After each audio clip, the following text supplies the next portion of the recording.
Meus irmãos, eu vos saúdo com a paz do Senhor. Nessa tarde eu gostaria de deixar um versículo para a nossa meditação, que se encontra no livro de Esdras, capítulo de número 7, e o verso de número 10, que assim está escrito: E Esdras tinha preparado o seu coração para buscar a lei do Senhor, e para a cumprir, e para a ensinar em Israel os seus estatutos e os seus direitos. Veja, querido, que esse versículo ele tem algumas coisas bem interessantes para nos ensinar. Primeiro, algumas informações sobre esse homem, esse personagem da Bíblia, que tem até um livro no nome dele, que é o livro de Esdras, ou dependendo da região que você está, Esdras, tá certo? Mas é a mesma pessoa. Então você vê que esse homem, a Bíblia nos diz que ele era escriba, que quer dizer que ele era um escritor, alguém dedicado a escrever ali nos pergaminhos a Torá, a lei de Deus. E era um processo muito minucioso, que ele tinha que contar as letras, contar as palavras. Caso errasse pelo menos um ponto, ele teria que começar todo o trabalho novamente naquela parte que ele tinha errado, né? Que os escritos eram feitos em pergaminhos, couro de animais. Então, se ele errasse, todo aquele couro ali estava perdido, teria que pegar outro material e começar tudo novamente, de onde tinha feito o equívoco. Então você veja que era um trabalho ardiloso, era um trabalho minucioso. Mas em compensação, o escriba, ele tinha muito conhecimento devido a ele estar sempre escrevendo, sempre lendo, sempre atualizando as informações mentais. Então era alguém que tinha muito conhecimento. Mas além de escriba, ele também era sacerdote.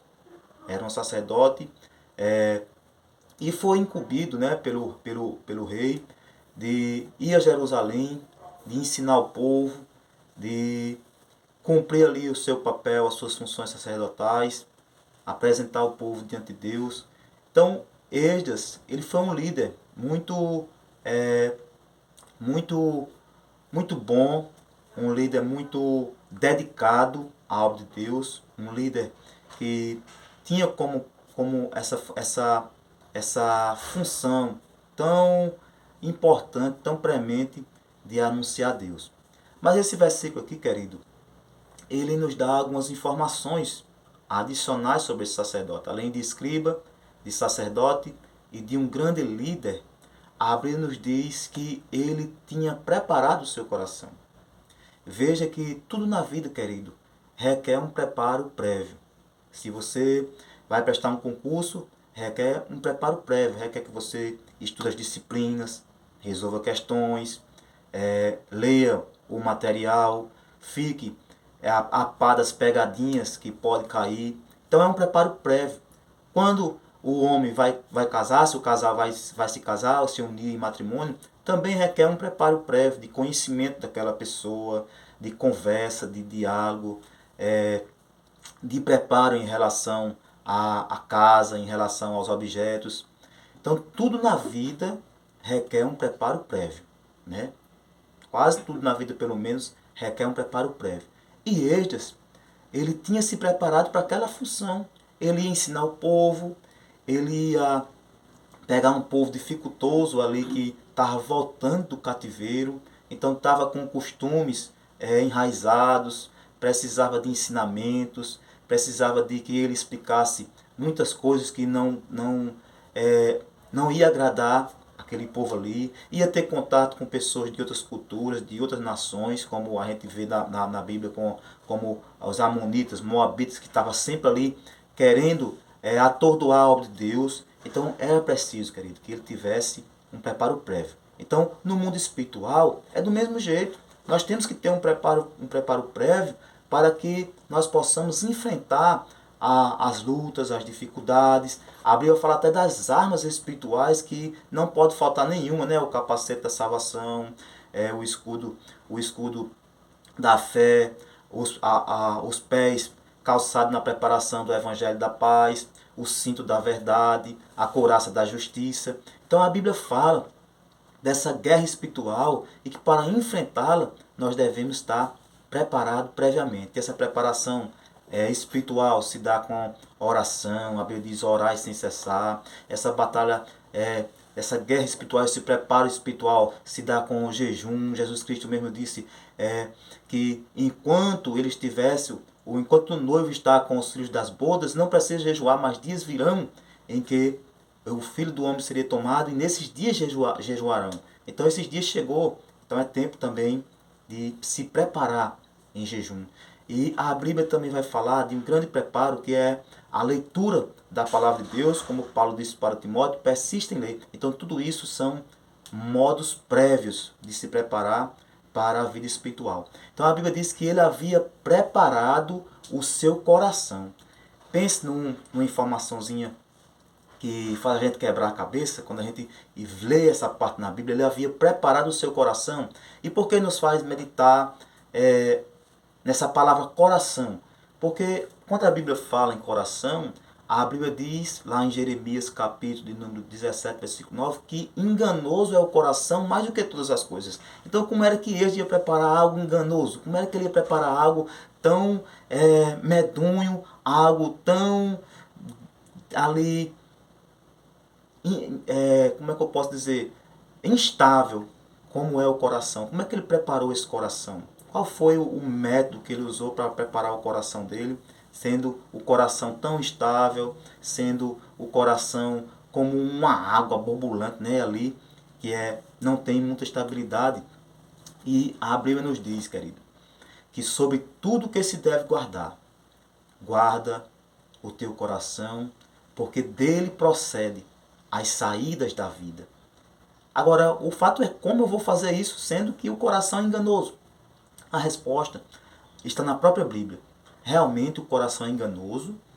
Realmente, do coração dos homens, essa afirmação foi dita por Jesus, do coração dos homens procede os adultérios, prostituição, os roubos, os homicídios, as blasfêmias, as mentiras. Todos esses males, Jesus Cristo disse que procede de dentro do coração do homem. Então o coração é a geratriz de toda espécie de males. Agora, a Bíblia também vai falar que Deus ele pode purificar o nosso coração. E esse processo, conforme o livro de Provérbios, capítulo 23 e o versículo 26, Deus diz assim: dá-me, filho meu, o teu coração. Então, quando você dá o seu coração para Deus, diz: Deus, está aqui o meu coração. O coração aqui numa linguagem simbólica, tá certo, querido? O coração aqui é uma linguagem metafórica para representar o todo, para representar o holismo do homem, para representar o homem em sua cabalidade, em sua totalidade, tá certo? Então, quando você se entrega completamente para o Senhor, entrega o seu coração, a sua vida, a sua alma, o tudo que há em você, aí ele recebe esse coração, ele purifica esse coração. O livro de Ezequiel, capítulo de número 36, versículo 26, diz que ele muda, ele transforma esse coração de pedra em um coração de carne e dá ao homem um novo espírito. Então esse processo é o chamado de regeneração. Ele transforma de dentro para fora o homem. Aí o homem pode agora estar com um coração novo, com um coração de carne, um coração quebrantado diante de Deus. E agora esse coração está apto a fazer a vontade do Senhor. Louvado seja o nome bendito de Jesus. Então, coração é algo que nós devemos guardar. É dele que procede a saída da vida. Foi o nosso coração que nós entregamos para Deus, o nosso eu, a nossa alma, o nosso ser, com todas as nossas faculdades mentais, com toda a nossa inteireza, com todo o nosso espírito. Louvado seja o nome bendito de Jesus. Então essa transformação foi dada por Deus. E ele já tinha feito isso. Ele tinha dado o seu coração para Deus. E agora ele tinha preparado o seu coração para buscar a lei de Deus. E isso nos faz nos lembrarmos do Salmo de número 45, que diz: o meu coração ferve com palavras boas. Falarei no que tenho feito no tocante ao rei. A minha língua é pena de um destro escritor. Tudo isso aconteceu com Esdras. Ele realmente era escritor, o coração dele estava preparado e agora estava fervendo com palavras boas para que assim pudesse ensinar o povo. E também o Salmo número 108, versículo 1 diz: preparado está o meu coração, ó Deus. Por isso cantarei e salmodiarei com toda a força da minha alma. Louvado seja o nome bendito de Jesus. Então Esdras estava dessa forma. Esdras tinha tirado tempo, ele já tinha investido tempo, ele já tinha se dedicado e agora estava com o coração preparado, com o coração agora fortalecido, com todo o seu ser agora pronto para os embates espirituais que viessem pela frente. E assim deve ser o cristão, está pronto, está preparado para os embates que está vindo pela frente, desde que ele também tenha uma preparação prévia, guardando o seu coração, dando o seu coração a Deus e recebendo de Deus um novo coração. Louvado seja o nome bendito de Jesus. Mas esse versículo também diz que ele tinha preparado o seu coração para buscar a lei de Deus. E alguém pode até pensar, não, o meu negócio é com o Novo Testamento, quero saber de lei. E a lei aqui, querido, é a totalidade da palavra de Deus. A palavra de Deus, ela em sua totalidade, ela é perfeita. Em sua totalidade, ela tem muitas coisas para nos ensinar, para nos corrigir, para nos exortar. E toda palavra, nos diz Paulo, que é inspirada por Deus. Então você não deve relegar. O livro de Deuteronômio eu não vou ler. Leia. O livro de Êxodo eu não vou ler. Leia. O livro de Levítico eu não vou ler. Leia. Lá tem mandamentos que abrangem cada um de nós. Esdras tinha dedicado o seu coração para buscar a lei de Deus. O salmista, no Salmo número 1, diz que antes tem o seu prazer na lei do Senhor e na sua lei medita de noite. Então nós devemos meditar na lei do Senhor, na palavra do Senhor. A lei do Senhor, nos diz o Salmo 119, é a verdade. A lei do Senhor, ela é o parâmetro. A lei do Senhor, é por ela que nós ficamos conhecendo o pecado. É através da lei que nós conhecemos o pecado. Ou seja, a lei vai dizer, isso aqui é pecado, não faça. Isso aqui está errado, não faça. Isso aqui leva você para o mau caminho, não faça. Isso aqui leva você para o inferno, não faça. Então, esse é o papel da lei. Glória seja dada ao nome de Jesus. E ele tinha preparado o seu coração para buscar a lei, para buscar a palavra, para se aprofundar na palavra, para que não ficasse ali no superficial, para que não ficasse ali no raso. Ele queria profundidade. Louvado seja o nome bendito de Jesus. E para nós perseverarmos no reino de Deus, nós também temos que ter profundidade na palavra do Senhor, na lei do Senhor. Né? Essa lei que para nós é importante, essa lei que para nós é palavra viva, essa lei que para nós é palavra eficaz, essa lei que para nós é palavra mais penetrante do que a espada alguma de 2 gumes, essa lei que para nós ela penetra até a divisão das almas e do coração, das juntas e das medulas, e também é apta para discernir os pensamentos e intenções do coração. É essa lei, nessa lei que nós devemos meditar de dia e de noite, e que nós devemos buscá-la com todo afinco. Mas quando nós lemos o livro de 2 Crônicas, capítulo 7, versículo 14, Deus diz assim, se o meu povo que se chama pelo meu nome se humilhar e se converter dos seus maus caminhos e orar e buscar a minha face, se buscar a face do Senhor, é como se você estivesse buscando a lei do Senhor, porque é através da lei que nós conhecemos Deus. É através da lei que nós conhecemos Jesus. A lei aponta para Jesus. A lei, ela revela Cristo, ela aponta para Cristo, ela revela Cristo, ela fala de Cristo. Por isso que Jesus Cristo disse, era necessário que se cumprisse tudo quanto em mim estava escrito na lei, nos salmos e nos profetas. Então na lei nós também conhecemos Jesus Cristo. Por isso que ele estava buscando ali, para que ele conhecesse mais a Deus, para que ele conhecesse mais o Deus a quem ele amava, o Deus a quem ele servia. Louvado seja o nome de Jesus. Então ele tinha preparado o seu coração para buscar a lei do Senhor. Mas o versículo diz mais.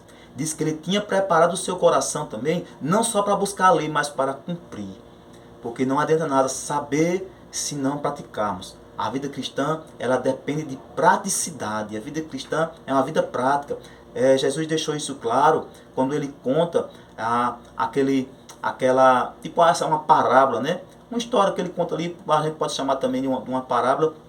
Lá em Mateus capítulo 7, quando ele diz, ao homem que ouvir essas palavras e cumpri-las, compará-lo-ei ao homem prudente que edificou a sua casa sobre a rocha, e vieram os ventos, e veio a chuva, e combateu aquela casa, e ela não caiu, porque estava edificada sobre a rocha. Então você vê que é necessário, para ficar de pé, cumprir a palavra de Deus. Também o próprio Jesus, ele vai dizer no livro de Lucas, capítulo 11, versículo 28, antes, bem-aventurado os que ouvem as palavras de Deus e guardam a palavra de Deus. Então Jesus Cristo quer que a gente guarde no sentido de que a gente pratique a palavra de Deus. Não somente saiba, não somente tenha ela na mente, mas tenha ela também em ação, tenha ela também na vida cotidiana, tenha ela também em conduta, porque através da conduta, através da praticidade, através do fazer, do agir, que nós vamos demonstrar que nós realmente guardamos, que nós realmente temos Deus na vida, que nós realmente amamos a sua lei e assim a cumprimos. Então ele deixa essas orientações. Louvado seja o nome bendito de Jesus. Mas Esdras, como um sacerdote, que o sacerdote também tinha a função de ensinar, o livro de Malaquias diz que é dos lábios do sacerdote que os homens devem buscar o conhecimento. Ele também se precaveu sobre isso, ele também se preparou para isso. E a Bíblia nos diz que a Bíblia nos diz assim, que ele tinha preparado o seu coração para buscar a lei do Senhor e para cumprir e para ensinar em Israel. Para ensinar. E você vê, querido, que ensinar a palavra de Deus não é função só de professor, não é função só de pastor, não é função só de presbítero, não é função só de quem está à frente, é função de quem é cristão. É função de quem se entrega a Jesus. Sabe por quê? Porque Jesus Cristo disse em Mateus capítulo 28, versículo 19, ide por todo mundo, ensinai. Foi a primeira coisa que ele disse, ensinai. Porque através do ensino, onde as pessoas vão ficar sabendo o que Jesus Cristo quer. É através do ensino, onde as pessoas vão ficar sabendo o que Ele não quer. É através do ensino, onde as pessoas vão tomar conhecimento da pessoa de Jesus. É através do ensino, onde as pessoas vão tomar conhecimento do propósito de Jesus. É através do ensino, onde as pessoas vão tomar conhecimento da vida de Jesus. É através do ensino, onde as pessoas vão tomar conhecimento do que Jesus fez, do que Jesus faz e do que Ele ainda vai fazer. É através do ensino onde as pessoas vão tomar conhecimento que Jesus Cristo veio, que Jesus Cristo morreu, que Jesus Cristo ressuscitou e que Ele voltará outra vez. Louvado seja o nome de Jesus. Então é preciso esse ensino global, esse ensino holístico, para que as pessoas assim aprendam. É através do ensino em que há a aprendizagem. Por isso que Ele preparou o seu coração para ensinar o povo.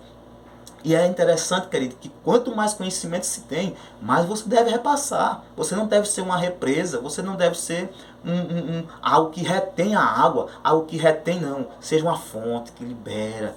Né? O sábio Salomão, ele disse em Eclesiastes capítulo 12, salvo me engano ali o verso de número 9, né? Ele disse assim, tanto mais sabedoria adquiriu o pregador, tanto mais ensinou o povo. Então, quanto mais Deus te dá, mais você repassa, mais você ensina, porque Deus tem esse propósito de usar aquelas pessoas que têm capacidade de ensinar. Todos os crentes têm capacidade de ensinar, porque Ele disse, ide, ensinai. Louvado seja o nome bendito de Jesus. Mas você veja também, querido, que Esdras ensinava, né, tinha preparado o seu coração para ensinar, e Esdras, a Bíblia diz que ele tinha preparado o seu coração para ensinar os estatutos e os direitos. Aí aqui a gente precisa fazer alguma diferenciação, porque o mesmo versículo fala de lei, ele buscou a lei do Senhor, fala de estatutos e fala de direito. Todos têm a ver com a lei, tá certo? A lei é o sentido mais geral, é a norma geral, né? O estatuto é uma lei mais específica. Por exemplo, no Brasil mesmo nós temos o Estatuto da Criança, que é específico para pessoas até 12 anos incompletos. Nós temos o Estatuto do Idoso, nós temos outros estatutos legais. Então é algo mais específico. E o Estatuto de Deus é específico para quem? É específico para o salvo.